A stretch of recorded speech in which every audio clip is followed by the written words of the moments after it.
Convey చేసే ప్రయత్నం చేస్తుంది కదా కాంగ్రెస్. దాదాపు 7,20,000 కోట్లు అప్పు చేసిపోయిందని చెప్తారు కదా ప్రభుత్వం. అరే నేను చెప్తా 15 లక్షల కోట్ల అప్పు చేసిపోయిందని చెప్తా. వాళ్ళు చెప్పంగానే అందరు నమ్మేస్తారా? అబ్బా మళ్ళీ మీరేం చేస్తున్నారు? మీరు డెఫిసిట్ ఉంటే మీరు దాన్ని లేపడానికి ఏం చేస్తున్నారు?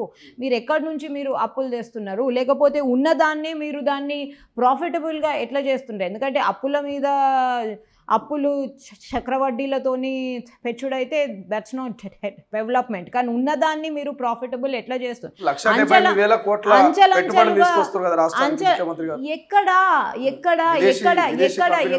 ఎక్కడ ఎంఓయూ ఉంది? ఎక్కడ ఒక వైట్ పేపర్ ఉంది? ఎక్కడ ఈ కంపెనీ ఇప్పుడు అంటే ఈ 2 ఏళ్లకు నేను ఇక్కడ ప్లాంట్ సెటప్ చేస్తున్నా అని ఎక్కడ అదేంది గ్యారంటీ? అంటే వాళ్ళు కంపెనీ వీళ్ళకు డబ్బులు మేము ఇంత మొత్తము స్టార్టింగ్ క్యాపిటల్ ఫండ్ చేస్తున్నామని ఎక్కడ రాసి ఉంది? ఏందబ్బా వాళ్ళు చెప్తారు, అందరు నమ్మేసేయాలనా? అందుకోసం ఆ ఇన్ఫీరియారిటీతోనే వాళ్ళు ఎయిర్పోర్ట్ దగ్గర నుంచి ఎక్కడెక్కడనో అన్ని బ్యానర్లు కట్టుకుంటూ పోయినారు. లక్ష చిల్లర ఎవడు సైన్లు పెట్టిండు సార్? ఏ కంపెనీ వస్తుంది? ఎప్పుడు సీడ్ క్యాపిటల్ వస్తుంది? ఎప్పుడు వర్కింగ్ క్యాపిటల్ వస్తుంది? ఎప్పుడు ఇన్ఫ్రాస్ట్రక్చర్ కోసం క్యాపిటల్ ఫండింగ్ వస్తుంది? ఏ కంపెనీ వస్తుంది? ఎంతమంది ఇప్పుడు ఎంతమంది వర్కర్స్ వస్తారు? ఇప్పుడు మొన్న ప్రైమ్ మినిస్టర్ మోడీ గారు యుఎస్కి వెళ్ళిండ్రు, ఈలాన్ మస్క్తో మాట్లాడినరు. మనకు చాలా రోజుల నుంచి మన అదేంటి ట్యాక్సింగ్ ఈవీ వెహికల్ ట్యాక్సింగ్ చాలా ఎక్కువ ఉందని చెప్పేసి వాళ్ళు అంటే వాళ్ళు ఇంపోర్టెడ్ వెహికల్స్ కాకుండా మీరు మేక్ ఇన్ ఇండియా అంటే you setup manufacturing plant in India and then మీ ట్యాక్సేషన్ తక్కువ చేస్తామన్నారు. 70% ఉన్న ఈవీ వెహికల్స్ మీద ట్యాక్సింగ్ ఇప్పుడు 110% ఉన్న ఈవీ వెహికల్స్ మీద ట్యాక్సేషన్ ఇప్పుడు 70కి వచ్చింది. అండ్ ఈలాన్ మస్క్ ఇప్పుడు టెస్లా షోరూమ్స్ ఢిల్లీలో ఇంకా ముంబైలో స్టార్ట్ అవుతున్నాయి. హీస్ హైరింగ్ ఇది. So that is proof that investment is coming. ఇక్కడ ఏం ప్రూఫ్ ఉంది చెప్పు?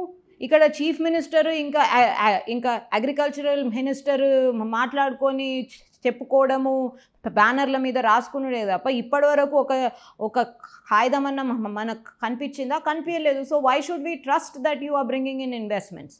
You are not making your own state profitable. You are not investing anything in your own state. You are claiming that you are bringing investments. There is no proof. There is zilch proof that there are any investments coming. So why should we even trust you?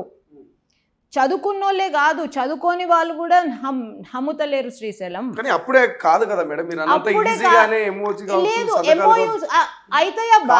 Time పడుతుంది కదా. Time పట్టదు బాబు. నేను పాలిటిషియన్ని కాదు, నేను ఒక అడ్వకేట్ని. మేము MoUs అయినా contracts అయినా ఎంత టైం ఫ్రేమ్లో చేస్తామో అంత టైం ఫ్రేమ్లో చేస్తాము. సీడ్ క్యాపిటల్ ఇన్వెస్ట్మెంట్ ఎప్పుడు రావాలో ఆ కంపెనీది అప్పటికి వస్తుంది. మాతోని అయ్యేది మేము వీఆర్ జస్ట్ ఫెసిలిటేటర్స్, ప్రొఫెషనల్స్. గవర్నమెంట్స్తో ఎందుకు కాదబ్బా? నేను ఇక్కడ మొత్తం ఫ్యాక్టరీ కట్టేసి లక్షల ఉద్యోగాలు ఇచ్చేస్తారు రేపు అని అంటలేను. కానీ నీ సీడ్ క్యాపిటల్ ఇన్వెస్ట్మెంట్ చూపెట్టు, నీ కంపెనీ శాంక్షన్ చేసిన డబ్బులు చూపెట్టు, ఏ బ్యాంక్లో ఏ అకౌంట్లకు కంపెనీ ఇప్పుడు పంపిస్తుందో ఎప్పుడు పంపిస్తున్నదో అది చూపెట్టు. నువ్వు ట్రాన్సాక్షన్ చూపెట్టు. అది కూడా చూపెట్టకపోతే నువ్వు లక్ష చిల్లర కోట్లు తీసుకొస్తున్నాని ఎవరు నమ్ముతారు? అండ్ ఊర్లో ఉన్నోళ్ళకు నువ్వు ఏం తీసుకొచ్చినా ఏం చెప్పుకున్నా వాళ్ళకు అసలు ఇంత గింజ కూడా హరకపడదు. ఎందుకంటే వాళ్ళకు అవసరమైనది వెల్ఫేర్ స్కీమ్స్ అసలు వాళ్ళకు వస్తూనే లేవు కాబట్టి. సో బీసీ కులగణ కావచ్చు, ఎస్సీ వర్గీకరణ, ఈ రెండు అంశాలని రచనారెడ్డి ఎట్లా చూస్తుంది? బీసీ కులగణ తప్పుడు లెక్క అంటూ బీసీ సంఘాలు ఎస్సీ వర్గీకరణకు సంబంధించి మందకృష్ణ మాదిగా 12% రావాల్సినటువంటి మాకు దాదాపు 9% ఇచ్చారు. సో 11-12% రావాలి, 32 లక్షల మంది మేము ఉన్నమాట. సో వైపు రాష్ట్ర ప్రభుత్వమే మీ 2 బిల్లుని ఇక పార్లమెంటుకు పంపిస్తాం, ఎస్సీ వర్గీకరణ కావచ్చు, బీసీ కులగణ పార్లమెంట్లో ఆమోద ముద్ర వేసే దమ్ముందా బీజేపీ అనేటువంటి డిమాండ్ను ప్రధానంగా మీ ముందు పెడుతున్నది. బీజేపీ నాయకురాలుగా మీరేం చెప్తారు? బీసీ వర్గీకరణను అయితే మేము అస్సలు ఇది చేయమండి.